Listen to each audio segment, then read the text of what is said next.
Aloha, everybody. This is Tiggy Maximus with Tiggy Maximus Talks, episode 65 on YouTube. Um, Thank you guys for tuning in, supporting me on this podcast journey. Can you believe it? We're at 65 episodes on YouTube now. Um, I want to just get on here quickly because I promised you guys I would do a review of two comedy shows. Unfortunately, I only got to see one comedy show. So I was supposed to be at um,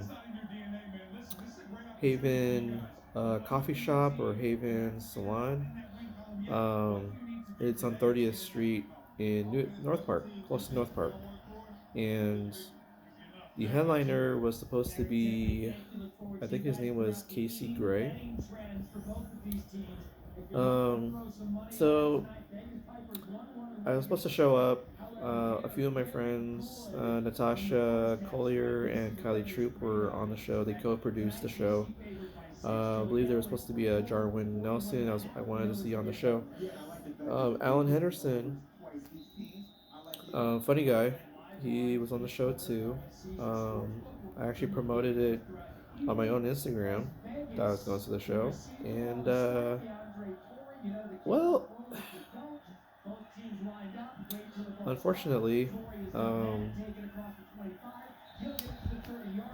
I couldn't find any parking whatsoever down there, and I must have gone around maybe 10 times. At the 10th time, you know what? I've already missed like half the show already. It started at 7:30, and I was still circling around at 8:15 or so. So I realized, you know what? I'm not going to be able to either find parking, much less show up right before the headliner. But I was going to have to miss all the openers, but the main part is that I couldn't even find parking anywhere, not within a reasonable distance. So, you know what?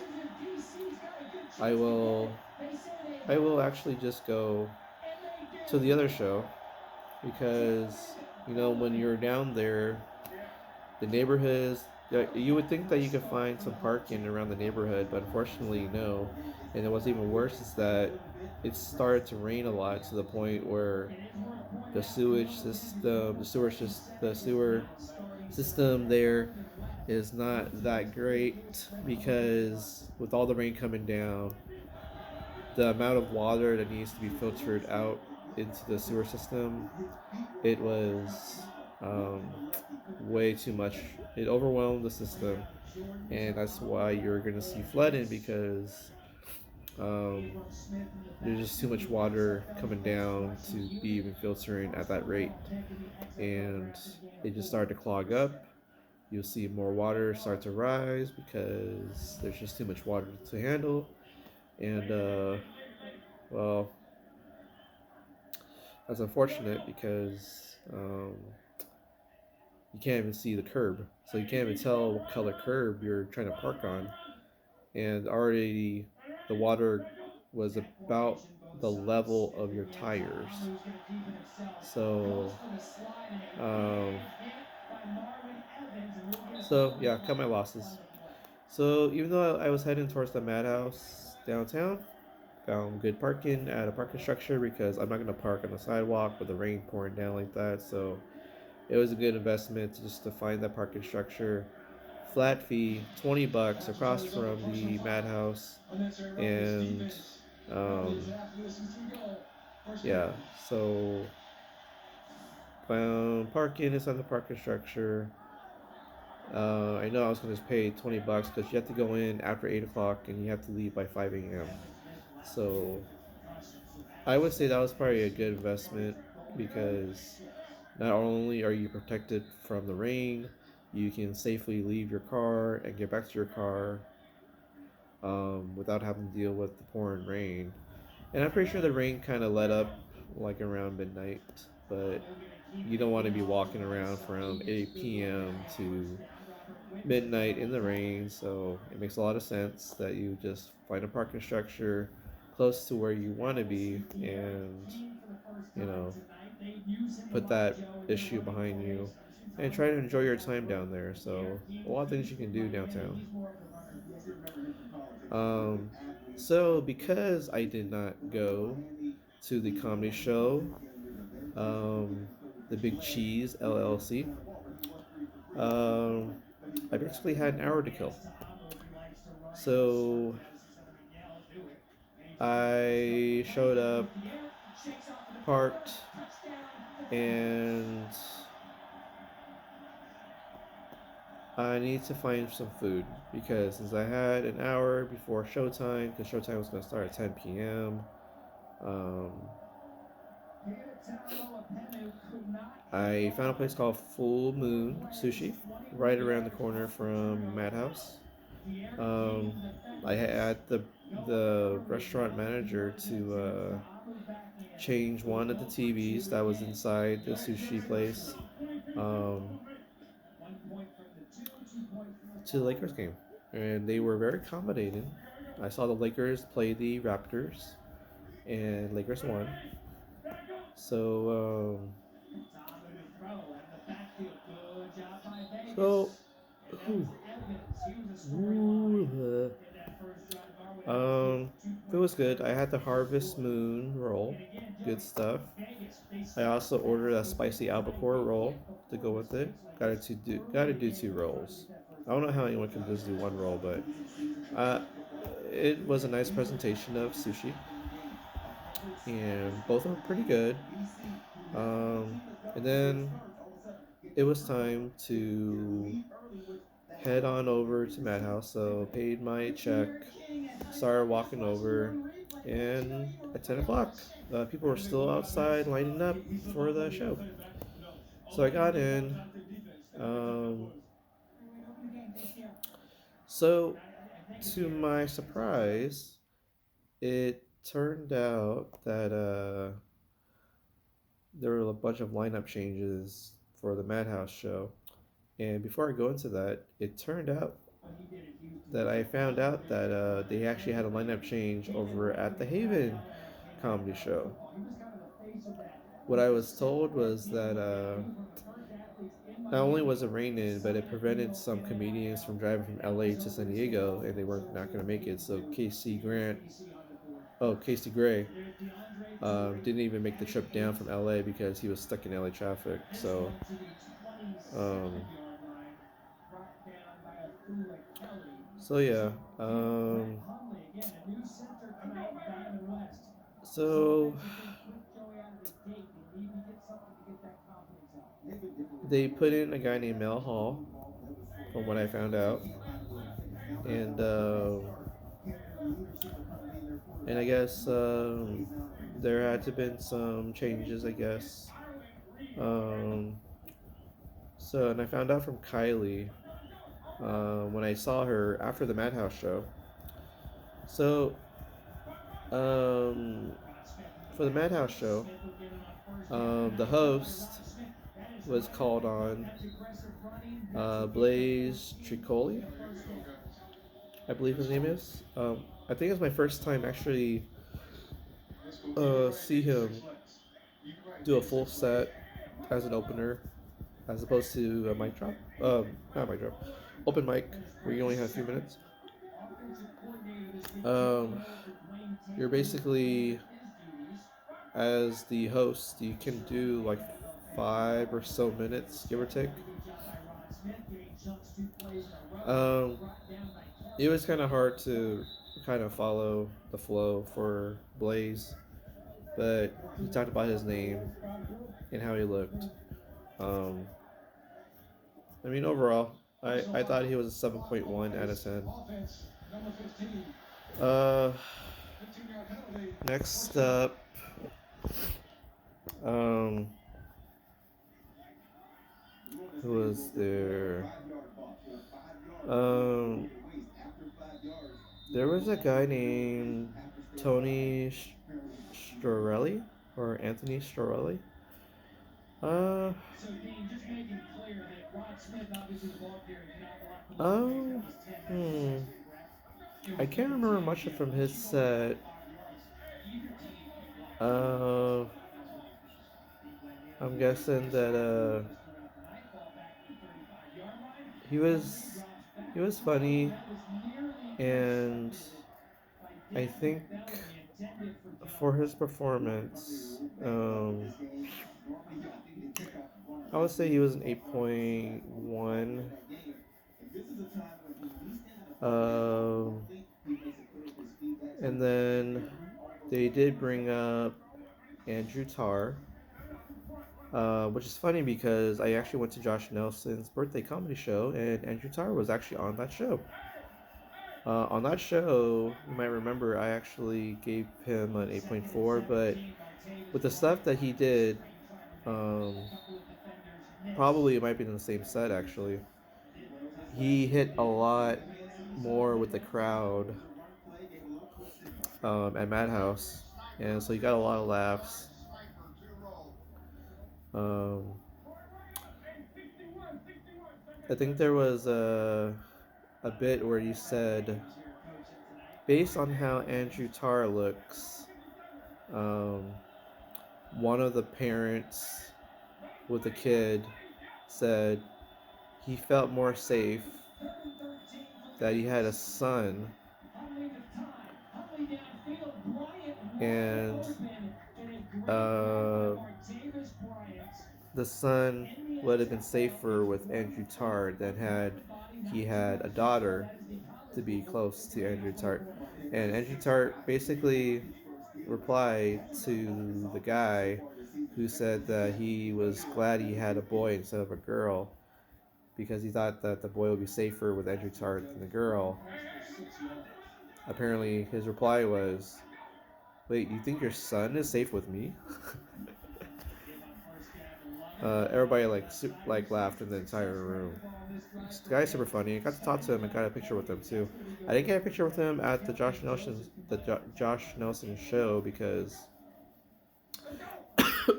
woo, um, I really wanted to make sure that I got to talk to at least Josh Nelson since I've seen him before. I want to talk to him, and then whoever I kind of come upon at the after the show, I'll talk and take a picture with them too. Um, in this case, the Madhouse, I was able to come up to him and talk to him, introduce myself, and tell him about my love for comedy. Um, that I have a podcast, and yeah, um, we seem to be we seem to get along. And he had a buddy with him, and well, apparently, Andrew Tart has this thing about parking tickets. So, guys are pretty funny, and hopefully I'll see him again down the road. So, with Andrew Tar's performance at the Madhouse, I'm gonna give Andrew Tart 8.7 for his performance at Madhouse. Um, there was I believe a Ryan Clark was on the show. Um, I'm guessing the guy started off pretty intense, but he was pretty mellow for the rest of his set. And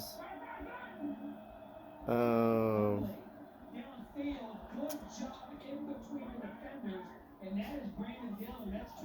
with him kind of slowing down, it actually made it a lot more enjoyable to enjoy his set. But I think his overall set, I would have to give him an 8.3. Um, who else was on the show? Oh, there was a Mike Madenez, not Malines, but Madenez. Um, guy is pretty funny. Um, he managed to get people to laugh in different parts of the room, but never all together. So, um, he talked about how he's part Puerto Rican, I guess, and uh, I don't remember if he said that he didn't actually like pick up on Spanish or if he claimed that he was part Cuban. or Puerto Rican. So um, he was funny in most parts of his set, and again, he did reach laughter in different parts of the room for every joke, but the jokes never hit the entire room with laughter. So I noticed that. Um, but yeah, I give Mike Maninas 8.3, and I found out that he's headlining at the Madhouse tonight, but I'm probably not gonna get to go because I already seen his set. So, and then, um, hopefully I didn't skip anybody, but yeah, the headliner was Wyatt Kote, and he was called in last minute because Sean Grant was the original headliner, but he wasn't gonna come down from LA. The traffic was just so bad, he was not gonna make it, and yeah, so they had to scramble at the Madhouse to figure out who should go on, and they find Wyatt Kote was in town, and Wyatt Kote, he pretty much had most of the same set, so he always kills it with the whole fraction bit. Um, it always cracks me up when he brings up how his friends are jealous of him because he makes more than them, saying that his friends are jealous that they only make 10/3 of his salary.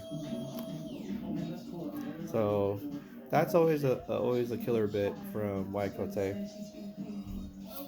But I guess for some strange reason, he can't seem to end his sets well, and I would give him an 8.6 out of 10 because overall his jokes are pretty funny. He talked about Spirit Airlines. Um, but for some strange reason, so after his set, I tried to talk to Wyatt Kote, but he seemed to be so self defeated. That's a thing. And he feels that he had a bad set, which is what he said the last time I talked to him. And it's kind of a little troublesome because when a comedian, I guess if he's used to getting like a lot of laughter for most of his set, and you could think that you did pretty well, but then like if you felt like he wasn't getting the laughs as much as he did before, um, I guess what can you do? I mean, if he feels that way, he feels that way, and none of us from the outside can really do much other than maybe encourage him. But like, the guy seems so depressed about his set, and he's like a self critic, which I get, but that's kind of a bummer that he feels that way about his set almost every time now, especially in San Diego. So, oh well, it's too bad. Um, so after that comedy show, I did get to run into Kylie, and she informed me what happened at the Haven, and I told her what happened with me, and that's why I found out about the lineup changes. So, gotta say, Mother Nature has a way of intervening with comedy, making certain comics not come. And it's weird because I talked to Kat Alvarado on Instagram, and she told me why she couldn't make it. But it's unfortunate that if you think about it, that for her to consider to come down from LA based on the conditions and certain things were not going to be covered, um, she would have lost money coming down to San Diego if she did the show. So that's kind of troublesome to hear sometimes. And if that's how Madhouse tends to run their business model by um, only paying the headliner, and I guess if you're on the lineup with the headliner, you're just getting the exposure, and that's what you're getting. That's the only payment you get is that you get exposure time.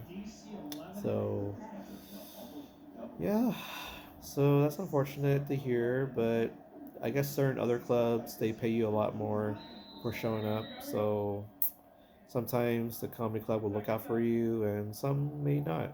So, anywho, um, I am going to a comedy show on Thursday. It's my first time going to see Mark Christopher Lawrence. He was on Chuck, one of my favorite shows on TV, with what was his name? Zachary Levy and Ivan Strahovski. That was a great show, my favorite. Um, so hopefully I get to talk to him after the show at the mic drop. And then I'm gonna put in my VIP ticket reservation for Brittany Schmidt for April, I guess 21st or something. It should be a Friday night. So, uh, so with that, I'll look into more comedy shows to see what's out there and plan my schedule. So, oh well, guys. So, um, unfortunately, I had to miss the show, and usually I don't miss a show if I could. But with the way things are going, you gotta cut your losses and get ready for the next show. Uh, so anywho, that's enough for me about the comedy shows. I'll talk to you guys later on my next episode. I'll be talking about March Madness, where SDSU had fallen in, not fallen, but like who they got paired up with in the tournament. Same with Duke, and I'm pulling for Duke and SDSU to go far. And I'll be making a whole bunch of brackets with my bracket group and charge people money to be part of my bracket group and pay almost all the money except for maybe $5 to the whoever wins the bracket group, and $5 to whoever got second place. As a consolation prize, you get your money back if you get second place. Hopefully, there's no ties. All right, I'm gonna check out the XFL right now. Vegas Vipers are playing the DC Defenders. Um, this will be the conclusion of Week 4 of the XFL, so hopefully it keeps going. Um, Houston Roughnecks and DC Defenders are the only undefeated teams left. So, and the St. Louis Battlehawks had already beaten the Arlington Renegades earlier today. So the Battlehawks are 3-1. Arlington, I guess they're 2-2 now. So, so yeah, um, I'll talk to you guys later. Enjoy your weekend. Be safe, everybody. And booyaka!